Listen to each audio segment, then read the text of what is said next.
আশা করি সবাই ভালো আছেন আর আমিও কিন্তু আপনাদের আশীর্বাদে মোটামুটি ভালোই আছি বন্ধুরা। তো আজকের রেসিপিটা হবে ডিমের দুর্দান্ত স্বাদের রেসিপি। তো একটু ভিন্ন রকমভাবে ডিমের রেসিপিটা করব আর দেখতে থাকুন রেসিপিটা। আর বন্ধুরা প্রথম থেকে শেষ পর্যন্ত দেখার অনুরোধ রইল। আর প্রথমে একটা করে লাইক দিয়ে ভিডিও দেখবেন। আপনাদের একটা লাইকে আমার ভিডিও করার উৎসাহ যেমন বাড়িয়ে দেয়, তেমন একটা লাইকে কিন্তু এই ভিডিওটা অন্যদের কাছেও পৌঁছে দেয়। তো আপনারা অবশ্যই একটা লাইক দিয়ে ভিডিওটি দেখা শুরু করবেন। তাহলে বন্ধুরা কথা না বাড়িয়ে চলুন দেখে নেওয়া যাক আজকের ডিমের দুর্দান্ত স্বাদের রেসিপি। জল,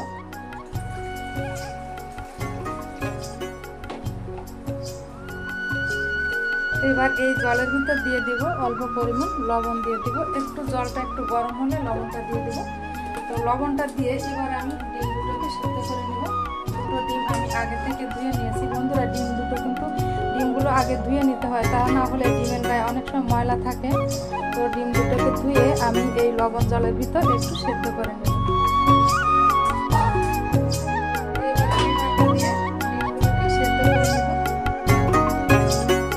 করে নিয়েছি দেখুন। এবার ডিম খোসাটা আমি ছাড়িয়ে নেব। তো এভাবে লবণ দিয়ে যদি ডিম সেদ্ধ করা হয় খোসা কিন্তু খুব সহজেই ছাড়ানো যায় আর ডিমটা কিন্তু বেশ ভালোভাবে ছেড়ে আসে। তো এই দেখুন খোসাটা ছাড়িয়ে নিতে হবে।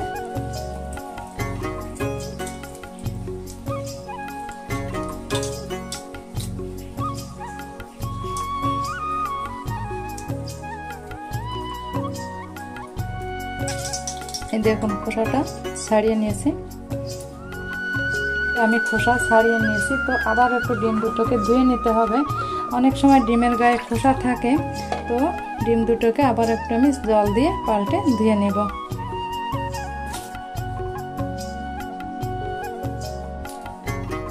এই দেখুন একটা সুতা দিয়ে কেটে নেব আমি।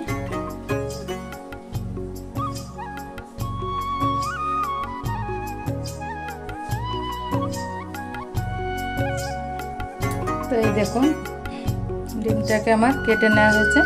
এবার আমি ডিমগুলোকে একটু ভেজে নিব।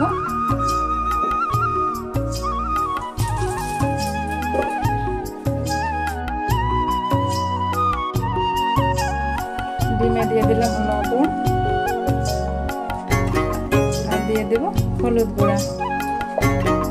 এবার কড়াই দিয়ে দিব সরিষার তেল। আজকে রেসিপিটা হবে সরিষার তেলে।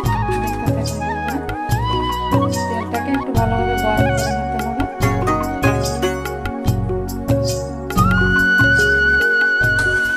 তো এভাবে একটু নেড়ে চেড়ে দেব। দেখুন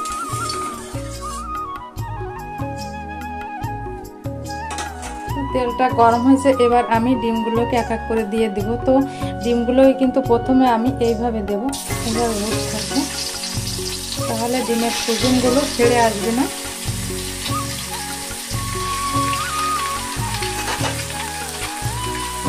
তো ডিমটা ভাজা হতে হতে আর এদিকে কি মশলা নিলাম সেটাও আপনাদের সঙ্গে শেয়ার করি। তো এই দেখুন বন্ধুরা এখানে কি কি মশলা নিয়েছি এখানে নিয়েছি দেখুন লঙ্কা বাটা, আর নিয়েছি আদা রসুন বাটা, আর এখানে গরম মশলাটাকে আমি বেটে নিয়েছি, আর নিয়েছি এখানে পেঁয়াজ কুচি, আর এখানে কিছুটা সস নিয়েছি। এই দেখুন টমেটো সস নিয়েছি। দেখতে থাকুন বন্ধুরা আজকের রেসিপিটা। তো এদিকে ডিমটাকে আমি উল্টে দিয়েছিলাম আর এই ডিমটাকে উল্টে দিতে হবে। দেখুন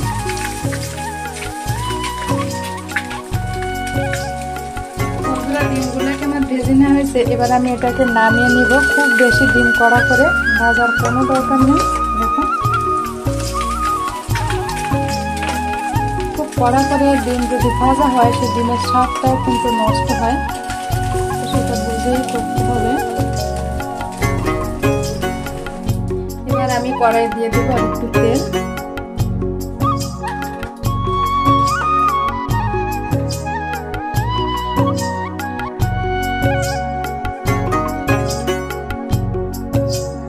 এবার আর একটু তেল দিয়ে দেবো।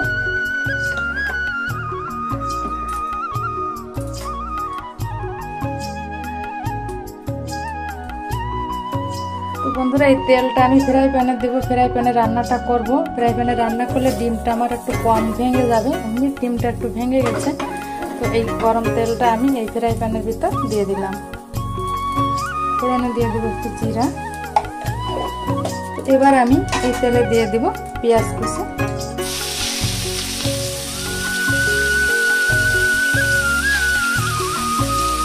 পেঁয়াজ কুচিটা দিয়ে খুব বাদামি কালার করে ভেজে নেব। কালার করে ভেজে এবার আমি দিয়ে দিব, দেখুন এখানে আছে আদা বাটা আর রসুন বাটা। আদা রসুন একসঙ্গে বেটে নিয়েছি। তো হাফ ইঞ্চি মতো আদা আর রসুন নিয়েছিলাম 2 কোয়া। যেহেতু 2টো ডিম, বেশি মশলার কোনো প্রয়োজন নেই। তো আদা রসুন আর পেঁয়াজ দিয়ে আবার একটু তেলে নেড়ে চেড়ে নিব। এবার একটু দিয়ে দিব লবণ,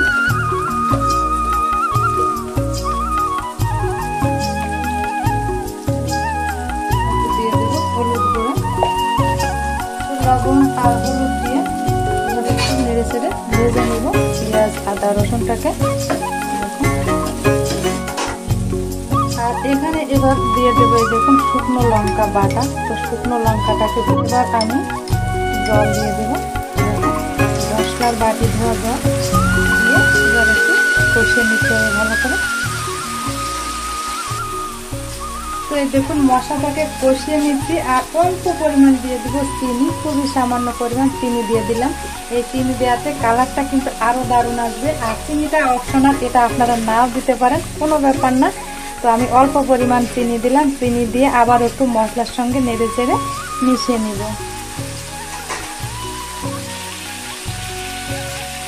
তো এই দেখুন মশলার কালারটাও কিন্তু বেশ দারুণ হয়েছে। এবার আমি এই দিকে জল দিয়ে দিব।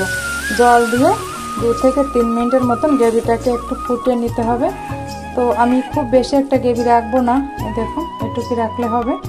তো গ্রেভিটা দেওয়ার পরে আমি একটু গ্রেভিটাকে ফুটিয়ে নিব। গ্রেভিটাকে একটু 2 থেকে 3 মিনিট জ্বালিয়ে ফুটিয়ে নিয়েছি দেখুন।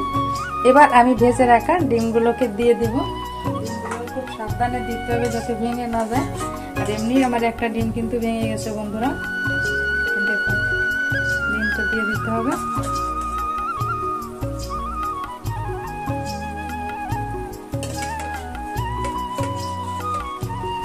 তো এই দেখুন ডিমগুলোকে আমি দিয়ে দিয়েছি। এবার একটু ঢাকা দিয়ে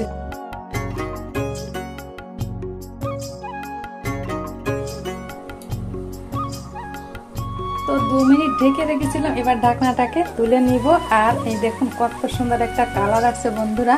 আর এর ভিতর দিয়ে দিব 2টো চেরা কাঁচা লঙ্কা।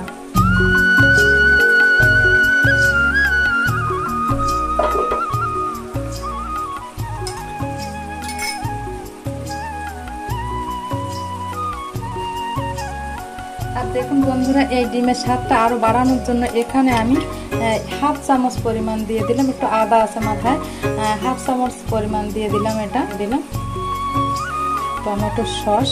টমেটো সসটা দিয়ে একটু নেড়ে চেড়ে দিতে হবে। আর দিয়ে দিব গরম মশলা বাটা। গরম মশলাটাকে আমি বেটে নিয়েছিলাম শিলে। তো গরম মশলা বাটাটা একটু গ্রেভি তুলে দিয়ে দিব। গরম মশলা বাটা উপর থেকে ছড়িয়ে দেব।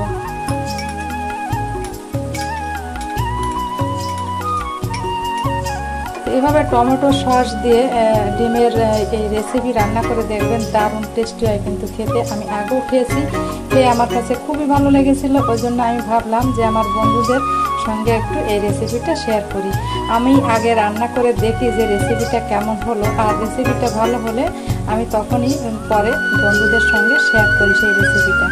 তো বন্ধুরা এবার আমি এই ডিমের এই কারিটা নামিয়ে ফেলবো। ডিমের কারিটা আমার পুরোপুরি কমপ্লিট হয়েছে। এবার আমি এটাকে নামিয়ে নেব।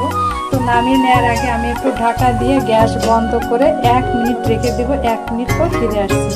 তো 1 মিনিট আমি ঢেকে রেখেছিলাম। এবার দেখুন ঢাকনাটা তুলে নিলাম। আর কত সুন্দর একটা কালার আসছে। তো যে কোনো রান্না একটু 1 মিনিট 2 মিনিট ঢেকে রাখবেন বন্ধুরা। এটা কিন্তু একটা টিপস। ঢেকে রাখলে কালারটা কিন্তু দারুণ আসে। সঙ্গে সঙ্গে কিন্তু কালারটা আসে না, ঢেকে রাখতে হবে অবশ্যই। তো এবার আমি এটাকে নামিয়ে নিব। তৈরি হয়ে গেল ডিমের দুর্দান্ত স্বাদের রেসিপি, দেখুন। তো প্লিজ বন্ধুরা আমার এই ভিডিওটি যদি কোনো অংশে ভালো লেগে থাকে আমার চ্যানেলটি সাবস্ক্রাইব করে পাশে থেকে যাবেন। আর পাশে থাকা বেল আইকন প্রেস করবেন পরবর্তী নোটিফিকেশন পাওয়ার জন্য। তাহলে বন্ধুরা আপনারা ভালো থাকবেন, সুস্থ থাকবেন। দেখা হবে অন্য কোনো নতুন ভিডিওয়। নমস্কার।